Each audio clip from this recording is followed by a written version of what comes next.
best of 3 between ROCCAT and Gambit. Right now, ROCCAT have a chance to move into the semi-finals to face SK Gaming with a win, but Gambit will be looking for a win as well to force a third place game. Wrong. Third game to tie-break the match. Now, we've already talked about the fact that 3-1 was the regular score in the season, the head-to-head between these two teams. And I asked this question on Twitter is it a surprise if ROCCAT beat Gambit? Is it, considering how the season's gone? Definitely not. I think at this point in time, when you look at the league, every single team in Europe has the ability to beat every other team. It has been consistently proven. Millennium were 7 wins on the split. They had 1 victory against almost every single team, and that's a team that got crushed throughout the majority of the splits. I think as a whole, our season and our teams are very even, and we just need to see how Gambit can dig down. They've got no room for error now. Well, let's talk about that last game. First up, Diamond on Kha'Zix. His first death, actually, on Kha'Zix in 3 games. Certainly didn't have the impact that we've seen him in previous matches. He didn't, but you can't blame it all on Diamond. Unfortunately for him, his solo laners of both Irelia and Kassadin, being played by Darian and Alex, just didn't get themselves in a particularly strong position. I do want to highlight the fact that it was a lot about ROCCAT. They set the tempo. They started a Baron at 22 minutes on the clock with Jax with his Blade of the Ruin King, the Bloodthirster on Selavos Jinx, and the re-engage from Gambit were very good. They used their 2 teleports. They got 4 members of ROCCAT down for only losing 2 in the process. So at least good attempt to defend. Let's talk about that Dragon fight as well. About 25 minutes into the game, Gambit managed to pick up the Dragon, but now ROCCAT come back in, get the Baron, and then Gambit get kills. Those objective fights were a little bit messy in that game. They were, and the Dragon fight that you're referring to was a clear example of the flaws in Gambit's composition. They needed to blow somebody up, they needed to kill that target. But the shields and the wild growth from Lulu, in conjunction with the shields in the face of the mountain from Thresh, meant they couldn't do it. So ROCCAT were able to get the momentum, they pushed more towers down, they came out ahead. And every single time they went to those towers, looked for places, they were landing death sentences, they were landing cocoons. Jankos in particular, he went 5-2-9 as Elise. And I want to highlight his Elise play because Lee Sin was available, Evelyn was available. Had he gone for those champions, the same would not have happened in this particular matchup. So very good pick-ban phase from ROCCAT. And his mid laner as well, overpower 1-0-16 as Lulu. 6 of the 7 Blueverse went in. We actually talked about that statistic before the last game. That's what's been happening. Also, just want to mention that today is in fact Overpower's birthday. So what a cracking birthday present it would be if they can win this best of 3. 100% kill participation. His team had 17 kills. He picked up the last kill of the game to close it out. And he was everywhere. Every single time somebody from ROCCAT looked like they were going to go down, and Wild Growth was in there, he saved them. Seleva in particular, he was a player that got dove in the top line. Yeah. And he managed to come away with his life. He only gave up 1 death that entire game. I think in general, ROCCAT had superior control. They played better, they got more towers. They didn't necessarily focus the Dragon as much, but you do have to give them props for controlling the map. And they moved around very efficiently. Let's talk about the other side. And Gambit, Kassadin coming out here. First time that we've seen him after the rework. Ended up 3-3-3. Built tanky because he had to dive into the middle of those fights. But honestly, didn't have any real impact on the game. So I think there's going to be a whole lot of discussion around this Kassadin pick and whether or not he is still powerful enough to be played at this level. I never once felt that a Null Sphere Rift War combination along with his Force Pulse, was ever threatening. He jumped into fights. I distinctly remember one teamfight very early on in the game, teleported to the top lane, landed a full combo on like 3 members of ROCCAT, and I was sort of looking going, meh, like, is that it? Like, yeah. Did I miss something? Did he miss? And it just, I don't feel the damage was there. The next question is itemization. Did he want to be a tank? Did he want to provide kiting power? Did he want to split push? I mean, you can't catch a Kassadin, so I can see him split pushing. But yeah, I'm not 100% sold in that sort of composition that needed to find kills and picks. It wasn't working out. So from that, I can pretty much guarantee that you're going to say no ban for Kassadin this time around. So. Do we need to ban him? Didn't really seem like it from game number 1. I would say Thresh needs to be a consideration here. Vando and Thresh was very impactful. We've talked about how good he is. I still feel in the European LCS, this split, he is my favorite Thresh player because of his ability to perform at this level. And if it's not banned away, first picked has to be a consideration if you're Gambit. Well, so far, not banned out. Ziggs and Karma for Gambit, LeBlanc, Renekton for ROC. They're sticking to the same bans here. Ryze banned out by Gambit as well. The final ban last time around was Nidalee, if my mind is correct. ROC banned Nidalee. Okay, so ROC banned LeBlanc, yeah, Renekton, Nidalee, Karma, Ryze, Ziggs. Changing nothing. Feeling that their pick and ban theory in terms of the composition may be the decision maker, and it's actually quite poetic knowing all the champions are up and available. Previously it was Thresh first picked, this time around it's Lulu. Well, they're gonna just lock in Jax and Thresh here. I mean, both champions last game around had big impacts on it. We saw Jax about 20 minutes, 25 minutes into the game, maybe in that top lane where he 1v2'd them, almost actually taking down Darion before dying in the end to a full HP Alex Ich. Thresh, we've already talked about. Vander, he had his MVP winning performances earlier on in the season. Had a bit of a not so impressive, let's call it, kind of mid to late seasons. But the whole team with Thresh, the whole team of ROC didn't have an impressive time in that stage of the season. But if they're going to win a best of 3, that kind of form from Vander is what will do it for them. I completely agree with you. What I would like to see from Gambit is maybe considering going for poke champions. You know, right now they're not hovering over that Caitlyn. But what we've seen work very well early in the day was playing that 2v1 split push game, playing the map game. Gambit have done it. They smashed ROC a few weeks ago using that map-based strategy. And I think if you can force ROC onto the defensive, force him on the back foot, and then keep that Jax shut down, prevent him or delay him getting his key items, it allows you to get map control, and it allows you to ensure Jax never jumps into your face. The Evelynn lock-in will give Gambit some early game assurances. They've got some presence. ROC need to be very aware of their opponents before they commit, before they jump in for fights. And assuming Diamond is reading Jankos like he did in the previous game, he may have some outplay opportunities in that situation.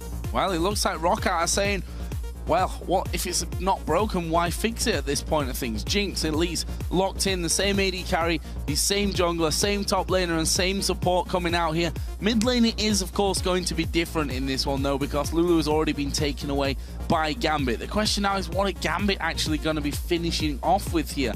Kayle, I never trust Edward when he hovers over anything, so we'll completely forget that one. Right now, we're thinking about a top lane and a support here for Gambit. It could be something like a Shyvana. I think if you were in Darren's shoes right now, that would be one of the options. You do also have, you know, you could go really brave and go something like an Olaf into that Jax. Go for something that maybe could find, if you get him ahead early, he's got the tools, he's not going to be worried about the counter-strike, has true damage to burn through some of those resistances that Jax built up naturally. I think there are options sitting on the side of Gambit, but I'm not sure what they're going to go for right now. I'm not convinced. So the Kayle, this is going to be, I'm going to say it's going to be Lulu support, Kayle mid. Yeah. I think we're going to give Kayle to Alex, give him the ability to split push, and also maybe dual Jax, maybe get through enough damage through intervention and get a lot of ability power later on in the game. But if we see Jankos ganking for Xaxus against this Irelia, you're going to have a very similar situation where Irelia was controlled. I don't feel like he scales quite as powerfully as Jax does. And I also want to highlight the fact that there's still not necessarily a lot of safe wave clear on the side of Gambit. They are relying on the short range of that Righteous Fury from Kayle to do a lot of AoE. And look at ROC here, kind of scratching their chins, scratching their head. What are we going to pick here? Is it Lulu in the mid lane? Is it Kayle in the mid lane? Who's going to be in the support role? What are we going to run? I mean, we know Overpower, he's brought Mordekaiser to play twice so far in the regular split. They're hovering over this Lux. They're keeping on it for a long time, but in the end, they're going to go safe here with Orianna. So what I like about Orianna is it gives you a nice zone of control. You can put that command protect down, you can, command attack rather, to zone your opponents away, mitigate some of that rushing at you. Kayle wants to run at you, Lulu wants to run at you, Irelia wants to run at you. In addition, you've got very nice safe wave clear. On the side of ROC, they've got clear engage, they've got clear disengage. They have a lot of things they can do very well, but again, it's dependent on landing those skill shots. There's still 15 seconds on the clock before we'll see if Alex or Edward swap. As it stands, this is a support Kayle, but I'm not sure. I guess if you go to Lulu, you're going to have more wave clear, you're going to have more ability power on your shields, etc. So you're going to have more saving potential. But I feel like there's enough AoE on the side of ROC to get through the intervention and the wild growth. So we'll have to see as this clock runs down. It does look like it's going to be support Kayle. One thing that we also saw in the European Challenger Series, actually, Kayle support role. double heal with the summoners coming out and the heal from Kayle there can be a real tough one to actually start to burn through. But for me, that only lasts so long into the game. Then, of course, you get the intervention later on, which may also change how things go. I'm very interested to see how Gambit have gone about this break and their team chat between these two games, because Gambit have traditionally been a team that, number one, have struggled. You know, if you look back to the tournaments that were over multiple days, a 3-day tournament, for example, day one, they'd be not very good. In the LCS, they've struggled traditionally across the whole season of keeping things very consistent, but they've always showed up when it counts in playoffs. Well, game one of playoffs is definitely true Gambit style. It is game one of this series. It was not impressive at all. In this particular matchup, I think they have the tools to deal with Rocket early on. You know, the intervention, the wild growth, the summoner heals are actually going to burn through a lot of the single target damage that's going to come from Jax, from Jinx, and from Elise. But the problem is, if Gambit get themselves in a position where they get hit by a multiple man Counter-Strike, by a shockwave on multiple targets, and the Super Mega Death Rocket on multiple targets, all of a sudden, there's too many damage sources on too many champions to mitigate. So there's a lot of pressure on Gambit not putting themselves in that position, not putting themselves in a spot where they can get caught out. Well, let's find out. It's game number 2 of Gambit versus ROC, with ROC having that 1-0 lead here in the best of 3. Diamond playing on Evelyn, gonna have a bit more freedom to be roaming around here at level 1. Let's not forget that Gambit actually tried a little funkiness at the start of that last game, actually went in for some early vision control around the ROC red buff. Let's see if they do it again. Right now, they're spread up across the map. I almost wonder if they won't do it this game, out of the safety cause. They don't want to potentially get jumped on again. They don't want to give up any early sorts of kills. So as it stands, nobody going for any sort of early invades. I do want to highlight the fact that Overpow has opted to go for the sweeping trinket himself, which is somewhat unusual on your mid laner. And I wonder if it's not going to signal an early sort of invade. One of the best things to do when you're dealing with a jungle Evelyn is to get deep wards on her jungle camps. It gives you full information of where she is, allows you to predict movements and plan a couple seconds ahead. And if you go in with Overpower and Jankos with that sweeping lens, it'll deny vision as well as gain you vision. And we'll see how they execute it. Well, Gambit are moving here as a 5-man team, pretty much.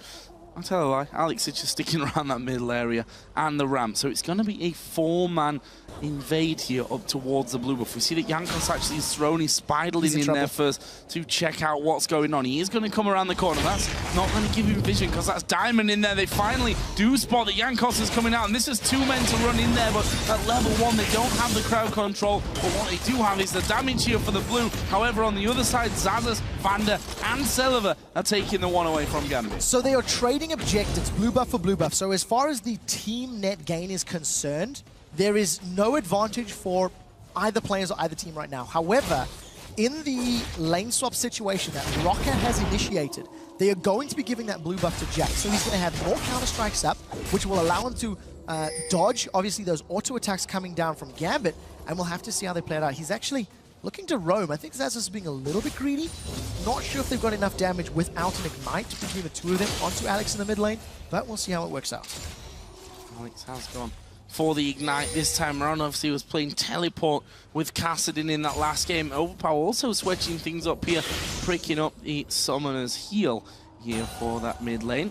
Top at the moment, Celiver and Vander just having all the time in the world to be farming up in that 2v1, or 2v-non as they both are right now. Same that's happening down on the bottom. So one of the things that I like to see at this stage of the game is pushing the minion wave into the tower to deny it from your opponents. Now, because Gambit did not do that, they've set themselves up for a 4-man tower dive. Flash is still up. Xaxus is in so much trouble. Does he have Counter-Strike? Doesn't look like it. Yes, he does, actually. And he is going to go on towards Edwin. He found him. Edwin was sanking it up, and he flashes away as well. I don't think he will escape, though. Darian is going to be chasing around the back. There's a slow, and there is first blood going over to Gambit. Edwin went so ridiculously low from that one, but low's not dead. No, it's not. And that means the blue buff that was secured by Rocket early on is now given over to Darian. So Diamond has blue. Darian has blue. We talked about how important these lane and tower trades are. There are 4 members of Gambit pushing down that bottom lane. They've already grabbed the tower. Jankos is recoiling to back off. Rocket are going to need probably another minion wave to get this tower down. Maybe they'll get it on this one. Taking so much longer than Gambit on the other side of the map. Actually having to tank up one turret hit there as we do see Zazas finally get back into his lane, trying his damn best to hold them off on that one before. And this time does get the stun onto Darian as well. Now Jankos is there, and that will at least force Gambit away, at least for now, on this inner turret in the bottom lane. But we can see that they're pushing here. 4 men waiting in the wings to keep this push going on forward. In the top lane for ROCat, they're still going to be pushing towards that inner turret, but they're not going to get the better of Gambit in terms of speed, or are they? Darian goes low! Oh, wow! 2 versus 4, and they get a kill. That should never happen. It's straight misplay from Gambit. They overestimated the threat of 4 members on their side. The Counter-Strike locks up so many members. Now Diamond looks like he's in trouble. He is completely out of position here. Oriana's going to come around. Alex Sich will join in as well, but the execute potential is there. They've stunned up Alex as well. That's 1 kill. Edward should probably back away here. He's gone very deep, trying to get towards Zazas at the back. The flashes are forced out. Edward's going down. It's Jankos that gets it. Now Genja's there. Can they hold off Genja? He's at half HP, or pushing down Elise at half HP. In the end, he's not got the damage. And what a turn here. Gambit got first blood on Darian. They've just lost 3 kills. The decision-making from Gambit is simply not there. Diamond once again overextended after giving up a kill.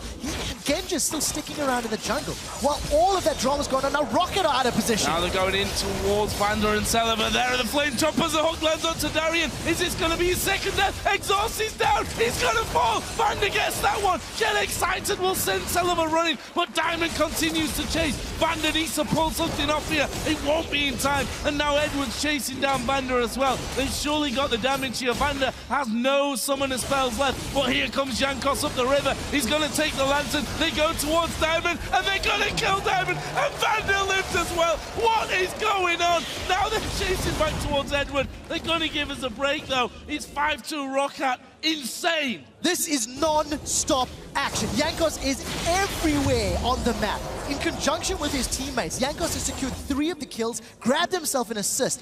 Gambit are running around like headless chickens right now. They stuck around in that bottom turret for far too long. They invaded, they stuck around for far too long. They pulled a solo queue mistake of going in 1 by 1 by 1 and gave ROCat the opportunity to single them out and land all the CC that they needed.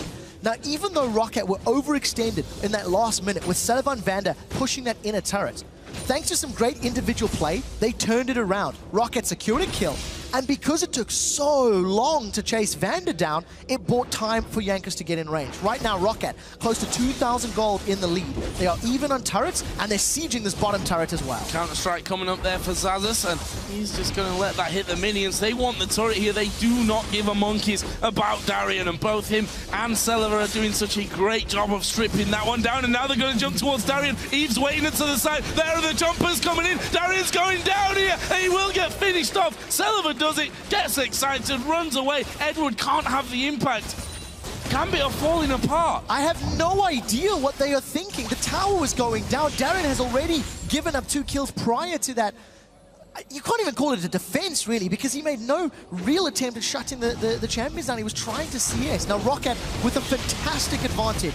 They've got 4 kills in the lead, an additional tower. They're going to grab an uncontested dragon. And if you just look at the item disparity right now, there is a BF sword on Celeber to a double Doran's blade on Genja. Vamsictor picked up for Zazas. He's currently sitting on a whole bunch of gold. He's going to go back and spend that in a moment or two. And every time ROCat are moving around the map, they are punishing Gambit for their decision-making. Absolutely dumbfounded by how this game is going so far. Darian 1-3-1, picking up, I hate to say it, but picking up where he left off in that last game in terms of just being caught out completely. Diamond there as he was caught by the Wolves to give another kill. Edward, who's moved back and forth in those little engagements, also is 0-1-2 right now. This is not going Gambit's way. This is not the way you win a best of 3. I mean, they need this game, otherwise they're going to have to play the Wolves for that 5th, 6th place. Yeah, and face the potential of the summer promotion tournament. Now, right now, it is still 3,000 gold. So that is a sizable amount of money at this point in the game. But because ROCat have garnered so many advantages in that top and bottom lane, it now becomes exponentially more risky to actually go past those turrets, to push deep into enemy territory. Vander right now pushing down, getting some vision, If he continues to push and Evelyn comes in from behind, Gambit can find themselves kills. Gambit can find opportunities to bring themselves back in the game. This is a level 6 Diamond that's going to be coming up against a level 6 Celiva. Vander still doesn't have his box, so we'll see how this little engage plays out. Trying to get into position here. He's got a scan, does Vander, and if you put it down right now, you would find that he's in full vision and in absolute danger. They're going to go in there. All three of them moving around the side. They dive towards Vander. The exhaust goes down. Darian comes in. Well, here comes Jankos. Here comes the teleports as well. Vander's still alive. He's gone out to the back. Darian tries to follow through, but didn't get the killing blow. Edward's low on the top side. There is the wild growth coming in, and they chase around. Irelia goes down. They have not managed to finish off Overpower. He flashed away from that one, and now Jankos is on towards Genja. Can they kill him blow? No, a flash away from Lucian, but look at those red blinking health balls over with Gambit. Either way, it's just a 1 for 0. I have no idea how Vander survived that. Yeah, Diamond is in a little bit of trouble. Vander gets out with his life, and Summoner Heal wasn't even used by Celiva. That was a straight hook, line, and sinker bait from ROC. They put themselves in a position where they knew Gambit was going to bite. The moment Gambit did, the teleport came in from Xaxus. Jankos was close enough that a repel allowed him to get in range and have an impact on that fight.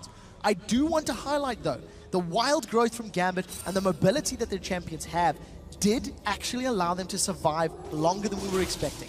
I did think that was going to be much worse for Gambit. And the only reason I say that in a fairly positive light is assuming Gambit can stop falling further behind. They do have the tools to deal with the single target burst of ROC, as long as they don't get grouped up and hit by multi-man abilities. So Gambit just need to play a little bit smarter and not force objectives, not force what appeared to be a fairly obvious bait. Now they go back to farming, which I'll give them credit with on that one. You see that Darian is ahead right now of Xaxus, although he's been running across the map picking up kills left, right, and center. Mid lane, they're losing out, but only slightly. AD carries are also very, very even as well, as we see here, Darian. And there is actually Vander. He's just gone into that brush where he was almost killed before, where they got the kills thanks to that one, and has now cleared that one out. So they have full vision control over this bottom side of the map. Looks like they're going for an inner turret, and honestly, only Darian is here. He has to be very careful with the hook, the flay, the box, and the threat of the chompers, the cocoon. There's so much CC with this 3-man push. If a skill shot lands, Darian will die. There's enough damage from ROC. Now Darian needs to back away. The tower's about to fall. I think he's playing this a little bit brave. Does stand just out of range. I think he's learned a few more steps is the difference between life and death, and the third tower of the game secured for ROC.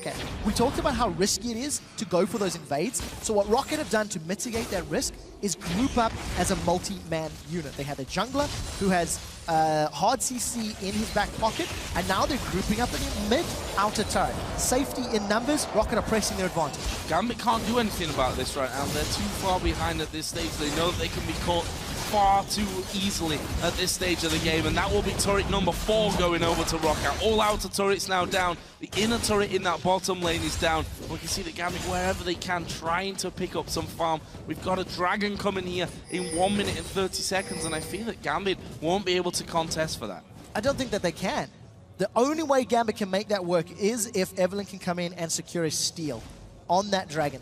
Because as it stands, with the gold difference and the ability that ROC has to fight in those confined spaces, I think if Gambit were to engage without a proper flank, without a proper pincer movement, they could be in trouble. But on the same token, in the previous game, we've seen how effective the Lulu wild growth can be when you combo a lot of damage together. So if Gambit can find the perfect angle and kill a priority target like Celiva very quickly, that can work in their favor. So we'll see how it pans out. I am anticipating Rocket just to grab it fairly uncontested. 45 seconds till that comes up. Alex is going to be getting his blue buff here. Already saw just previously that Overpower was gifted his own blue buff from Jankos. So are we going to see Gambit moving into that area? We can see that they've actually got 4 walls on the bottom side of the map, one of which just timed out there. But they've got 2 in the back side of that dragon pit. None in the pit itself, though, which is a worrying thought. Here is Xaxus here, going to be pushed by both Darian and Genja and Diamond. So this is going to be a 3-man gank. But honestly, Xaxus, he could do his job here and just hold on to this for as long as possible while that dragon goes down. It's going to be a kill nonetheless to Gambit. That will be their 3rd of the game. It goes to Genja, but what are they going to do on the bottom side side of the map now with Dragon up in 2. That was very well played by Darien because Xaxis overextended a tiny bit. Darien was able to burn out the ward as well as that leap. So it just bought time for them to set up a very, very easy kill. Now there's no one around here for Gambit to actually contest this Dragon. So yes, they've lost a tower and a kill. Rocket do the best they can to stay even. I think Gambit will be pretty happy with that trade. Given Genji a little bit of an advantage, and they've opened up that top half of the map, it does look like they're trying to steal this red as well. Well, we'll probably be able to stop this one from happening. He's going to throw it out. There's Shockwave onto Diamond. He's going to go full all in onto him, and he's going to get every last bit of it as well. The kill and the red buff. Overpower. Nicely worked for him there. Actually, the Super Mega Death Rocket went out towards Gensha there. I think completely missed him, by the way, but they pick up a kill, keep a hold of their red buff. They got that Dragon, and yes, they lost that turret, but look at that gold lead. 5,000 already for Rocket. Yeah, at the 15-minute mark, this is such a commanding performance. Diamond tried to go for a solo invade. He didn't have the support of his team members. And I will also be honest, I think underestimated the damage there from Overpower. You actually see Gambit members basically arguing over the wolf camp there. Alex securing the big wolf while Genji gets the two smaller ones. And I think at this point in time, Gambit have given up so many kills and so many objectives that there is literally no more room for error. If they do that again, when Rocket group up around these inner turrets at the top and the middle lane, it's going to open up their inhibitor turrets. And the moment Gambit falls so far behind that they can't even defend their inhibitors, this game is going to be completely over. I perceive it Celeber here quite happily pushing away on this top side of the map. In fact, he does have Thresh coming around to him there. Lisa's there as well, and actually Eddie might get caught out here. This is real bad news for Edward. He's going to get caught in between 3 people. It's Overpower that's going to be chasing him back. The rest of his team have said, I don't think we're going to be able to stick with you, Eddie. He's going to flash away over on towards the side of Rocket, and on their side of the map, he's going to be chased by Overpower, but that leaves 3 versus 2 here on that side of the map. Edward here will be spotted by the minions. Have they got vision of him? Overpower going to check this first push. Edward is going to try to recall, but he's not going to escape this one. He's going to go underneath the tower. That's the free damage that Overpower needs. Well, it's just a matter of time for that one. Meanwhile, all right, Eddie. The most unexciting kill of the game. You know, I love to screen things, replays included, but that one was just a foregone conclusion there. 3 men were still pushing here on this top lane, by the way, for Rocket while that was happening. Gambit did manage to hold it. So while the chase on Edward was awkward, I actually think Rocket's movement in the jungle of Gambit was even more awkward. They had 3 members available. They were milling between the lane and the jungle camps. Xaxis was pushing the bottom lane just to, push out that wave and get some more map control. But as it stands, Rocket, they haven't really committed to going for this full tower. Overpower still has his shockwave available, and I'm waiting to see when Xaxis decides to teleport in. Genja forced to use the culling just to defend the tower, and actually doesn't even get the full wave. He needs to be careful. Oh, the cocoon's landed there. Is everything thrown at him? The hook lands as well, and Jankos now unstoppable. 5-0-1. Tori goes down. The box goes in. Darien going very, very low from this one. Can they finish him? He flashes over. Now they turn towards Edward and to Diamond, who gets locked up in the cocoon. Jankos has to just jump away from that one, and in the end, they've not quite got the damage to finish off those 2 men, but will they have enough for the turret here with a 5-man push? Shockwave and heal is still available on the side of Overpower. They're going to get the tower uncontested. Nobody else from Gambit is close enough to challenge, so Rocket decide to back away safely. I want to go back to that pick on Genja after they landed the CC. Had Edward not wasted his intervention on a kill that was guaranteed to happen, he may have saved Genja for a moment or 2 longer. Genja has a flash available. If he'd flashed away from those Flame Chompers after intervention could have saved him, you know what? Maybe it would have been enough time for the rest of the team to get there. Truthfully though, that's hindsight, that's 2020, and Rocket have a 7,000, 8,000 gold lead. But the point is, because Gambit are making all of these individual misplays, Rocket is punishing them over and over and over again. And with the gold lead that Rocket have, this is their series to lose because they're in such a great position. I was going to say your maybe can pretty much be traced right the way back to the start of this match, or not quite the start, because let's not forget First Blood went to Darien before everything went so quickly pear-shaped from Gambit's side of things. They're going to try and rebuild here, starting with a blue buff for Alexic. He's now got the needlessly large rod added in to his Athene's Unholy Grail.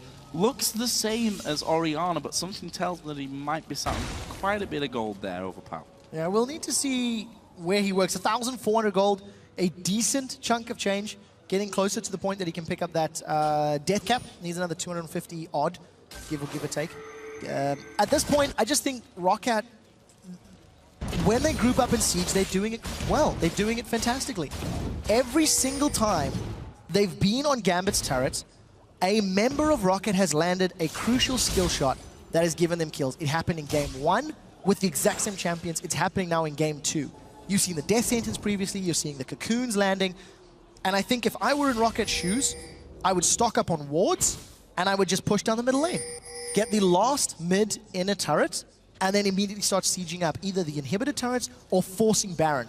I think Xaxus was a little further ahead in the previous game, so they're not quite powerful enough to take Baron, but we'll see how it works out. Celeber and Vander here going to push out this bottom lane once again.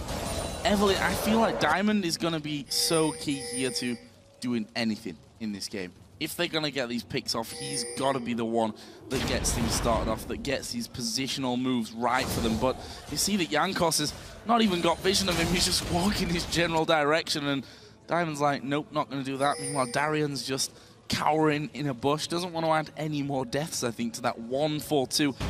The Dragon's coming up here in 5 seconds. Honestly, again, Gambit are in that scenario where I feel like they can't fight for it, but I almost feel like they have to at this point somehow. The problem is Gambit can't pick a fair fight because they're so far down on map presence and on gold. If they pick a straight-up fight, they're behind in every single department, so they will lose. The only way for Gambit to actually pick a fight to try to balance this back out is, once again, finding picks. Is actually with Diamond and Alex maybe flanking somebody, maybe catching Xaxus and killing him before he can get the support of the rest of his team.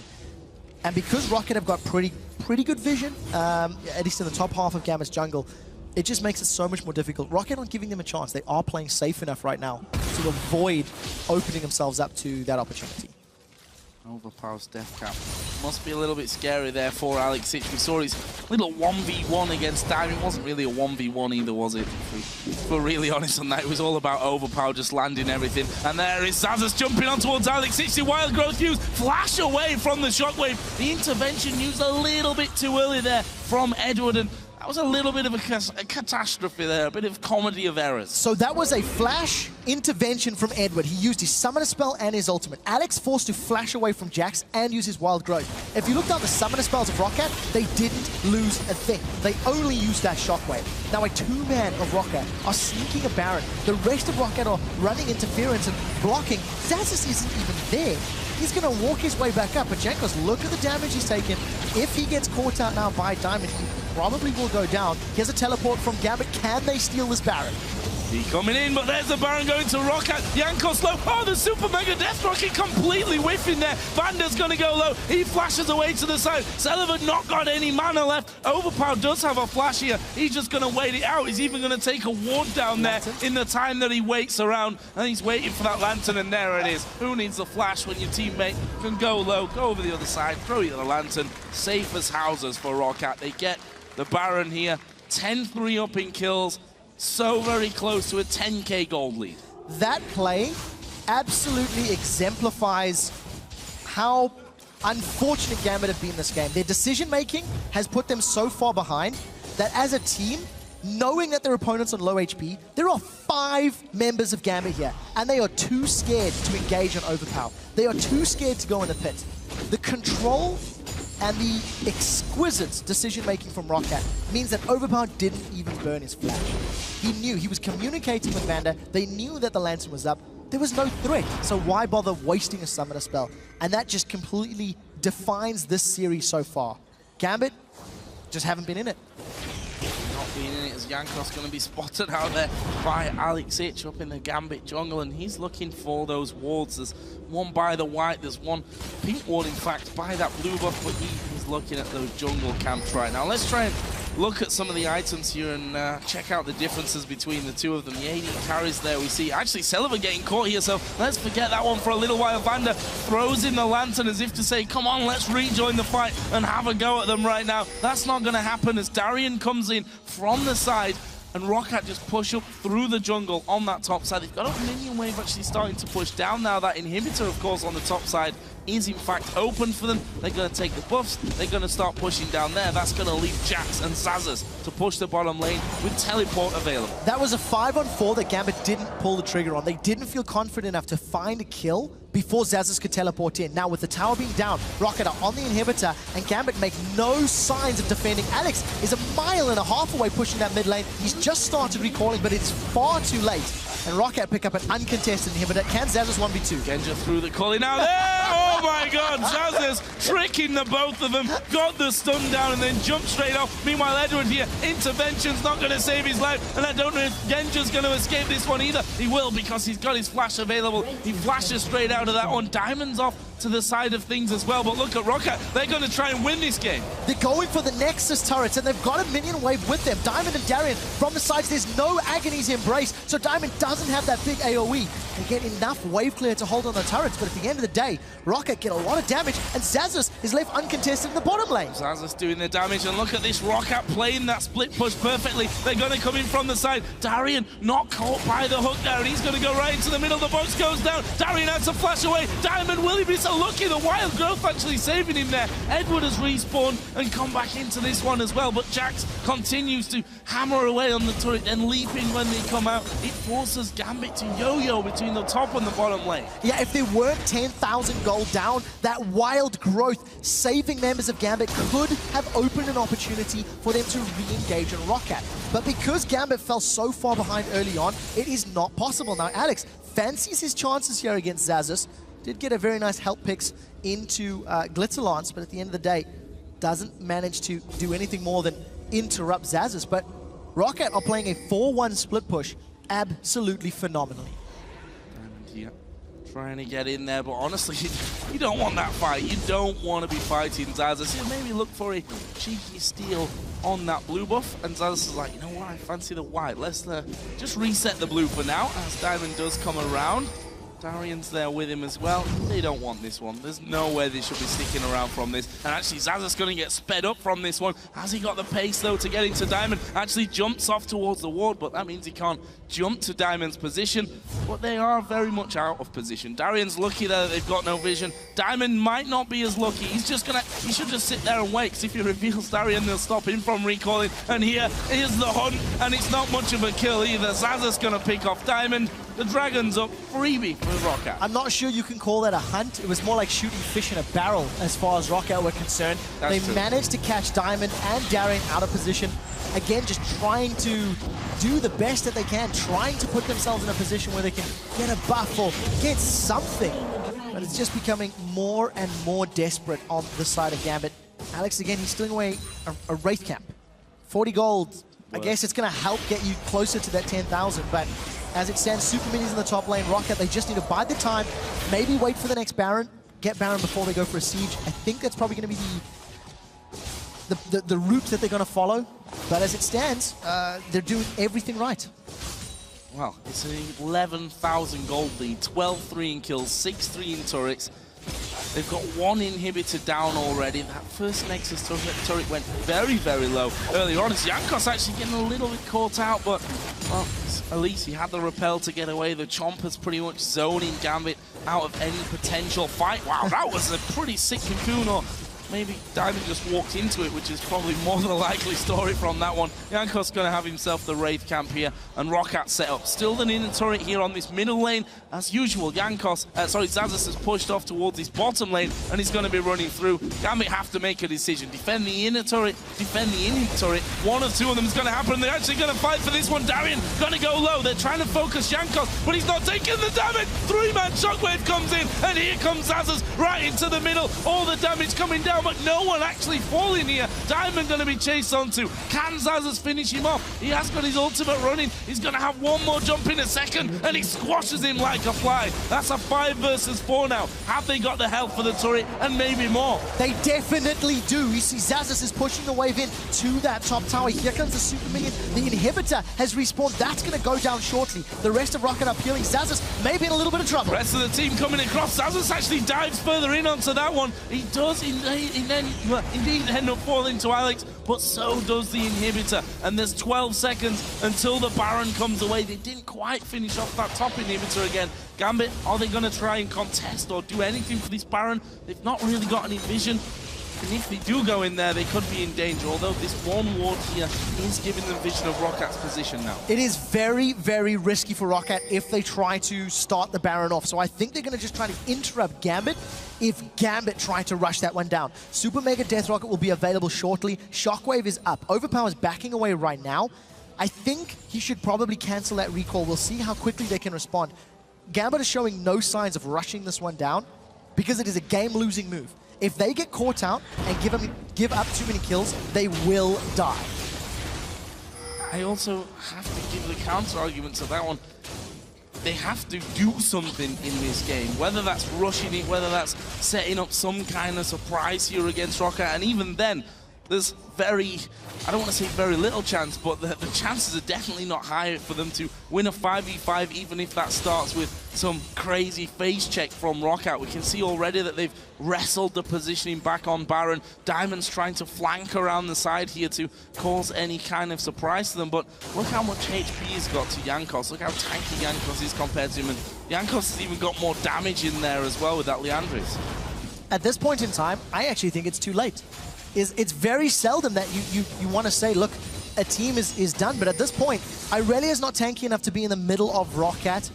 Diamond Prox is by no means strong enough to even flank Roccat. And yes, there is an intervention and a wild growth. But in the previous team fight, you've seen when the Shockwave landed and the Mega Death Rocket landed, that was one boost of HP and one damage prevention that just simply had next to no impact. Gambit needed to not lose the early game. You do see Xaxis continues to split push on that bottom half of the map, and every single time members of Gambit sort of move towards him, Rocket try to gain better vision and better positioning in this top half of the map. They've got their sights set on this Baron buff. Going to be a bit of a ward war of attrition here, and so far Rocket doing a great job, although that one single ward there at Baron is still alive. It's just around the corner from the pink ward. The scan was just out of range of it. That means they're going to see Roccat starting this one off, but that Baron's health is sinking very, very quickly. They start to peel away, go towards Diamond, who actually he's going to get some decent damage down. There's the intervention as well, but Xaxis is now joining the party. Wild Growth comes on towards Darian. Jankos is decently low. Celiver, though, is free to hammer away from the backside. The hook lands onto Darian, and that is the first of possible many kills here. No, Roccat decides to back away. They want this Baron. Gambit actually performed that fight near flawless, considering how far behind they are with items, with gold, with every single thing.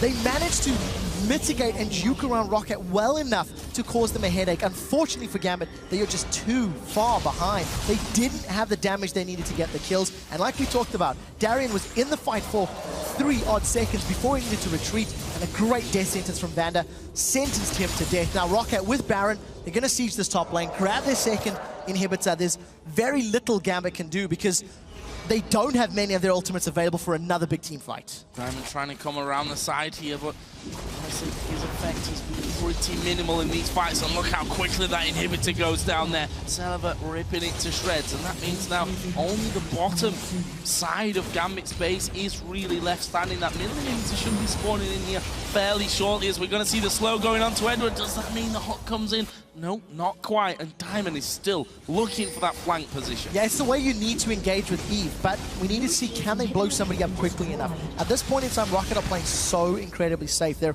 even moving towards Diamond. There's no pink wards right now, but as they back away, they are placing their own vision, using their sweeping lenses, going to spend the money they've earned from the last few pushes and from Baron, and they've got super minions in both the middle and the top lane. So this is the Rocket that we've seen last year in the promo tournament when they took out Ninjas in Pajamas. This is the Rocket that plays safe and controlled when they have a lead to ensure they do not give it up. And on that note as well, we're only 33 minutes into this game. This is not a 50-minute dragged-out victory here for Roccat, and that all comes from, that amazing... I almost hesitate to call it amazing because I feel like a lot of it was misplays from Gambit's side as well, whilst not wanting to take things away from Roccat because they certainly have capitalized on what they've been given. The way to look at it is the misplays from Gambit were punished and taken advantage of by Roccat. And when you are at this level of play and you are gifted opponents who are out of position and engage one by one into multiple members of your teams, if you do not punish that, you are making even bigger mistakes. So all kudos to Roccat for taking advantage of Gambit being out of position. I do want to touch on the fact that the captain boots have been picked up by Edward. It has been changed. It is cheaper in 4.5 and more effective. It's going to give you your allies a 10% increase when they're moving forward. But you know what? At this point, it's a little too late in the game. Super Minions streaming middle and top, and we'll see how Roccat siege this up. Using the long range of their rocket launcher, that tower's already being shredded.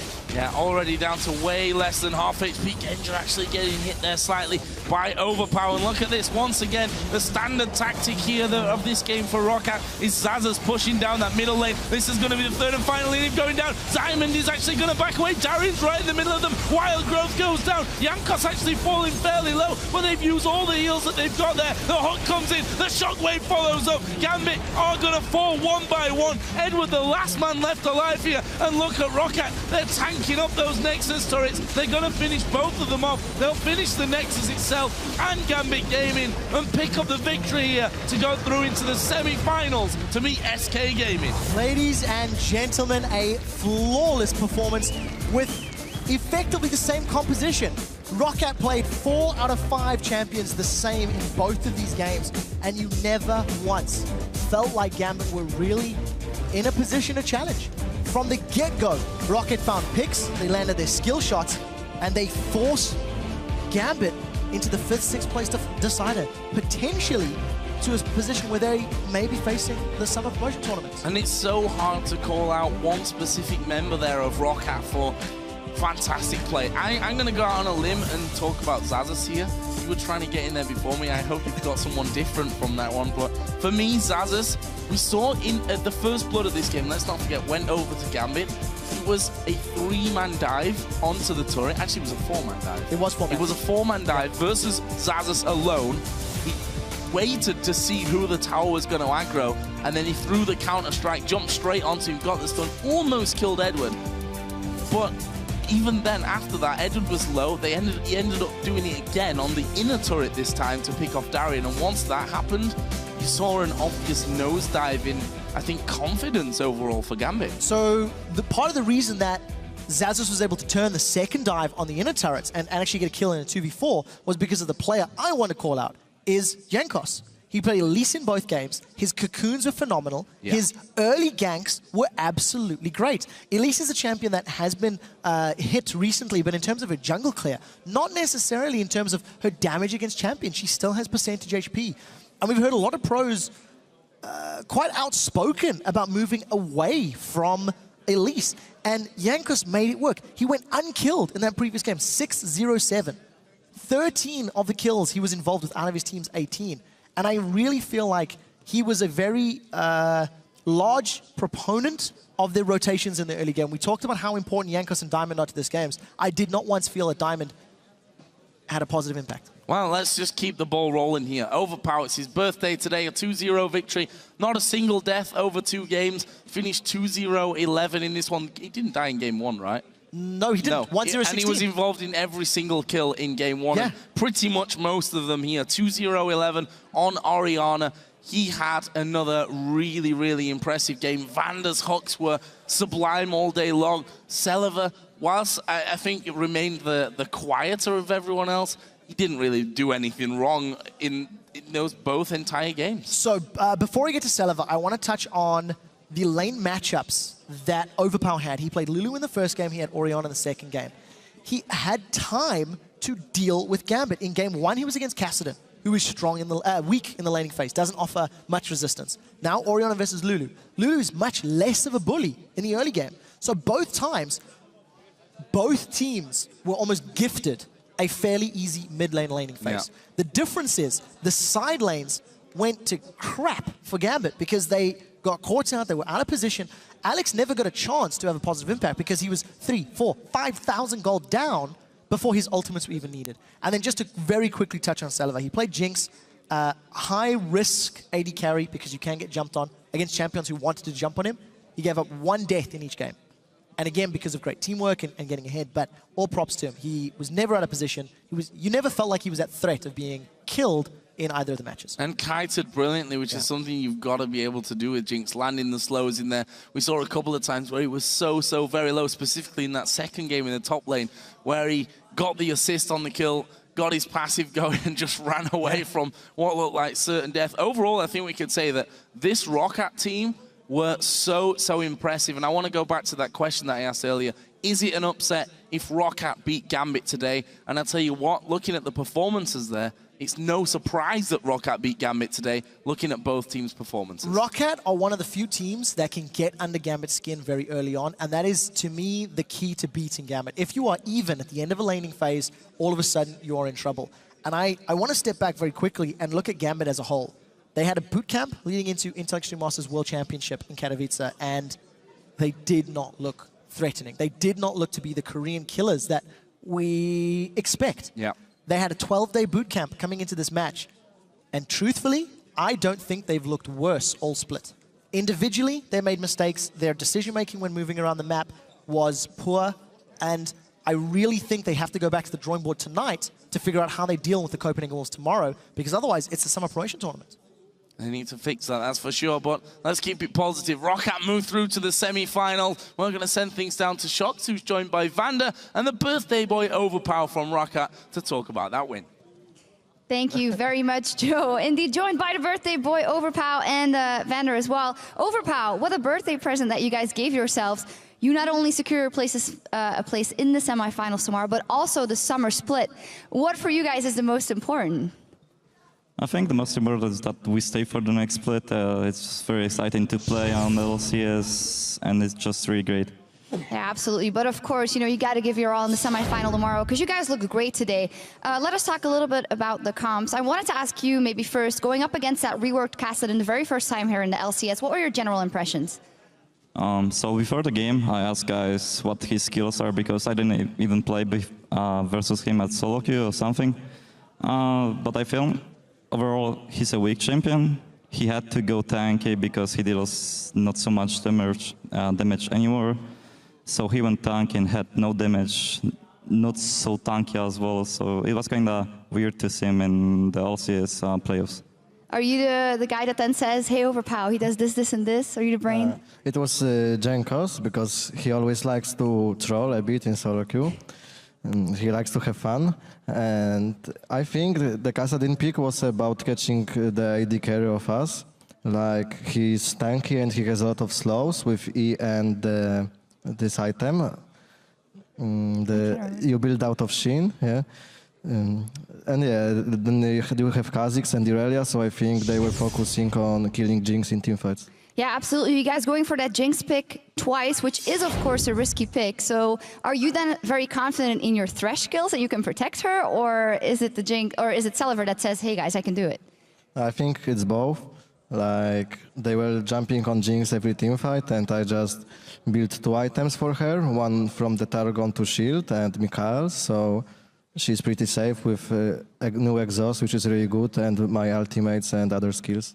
So in the preview show, we had statements from both teams, and you guys kind of called out Gambit bottom lane as probably being the weakest link, and they did the same thing about you guys. How do you think it matched up in the end? Well, in game 1, the teleports really saved them, because if not those TPs, they would be dead twice in 2v2. But yeah, it could be them baiting, so I died once for 2 TPs, so I think it's not that well for them, and even Nami took the kill. Overpowered, and tell me about the champion select also in game 2, because we seemed confused. Is it going to be Lulu mid, or is it going to be Lulu support? Why did you go for the Orianna in the end?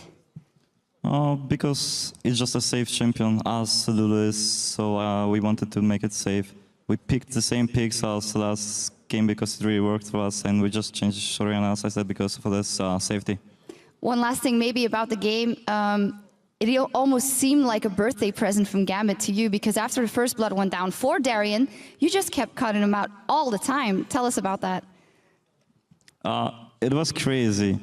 First time, Jax got dived by 4 people, and then I said, oh crap. And suddenly, big team fights, they're going next to our blue buff, I'm going in, Lulu's going in, everyone is killing everyone, and everyone's using flashes. So I just don't know, like, we end up being 5-2, I think.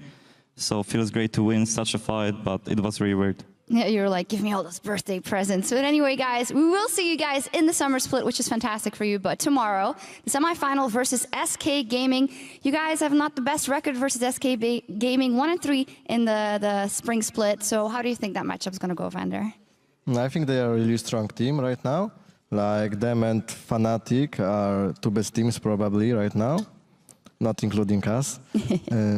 Yeah, I think it will be hard, and I think both teams have really big chance. Like, we have really different play styles, I think, and yeah, it will be fun to see how it goes. It will indeed be fun to see. We'll see that tomorrow. Thank you very much, you both, and happy birthday once again to you, Overpower. Thank you.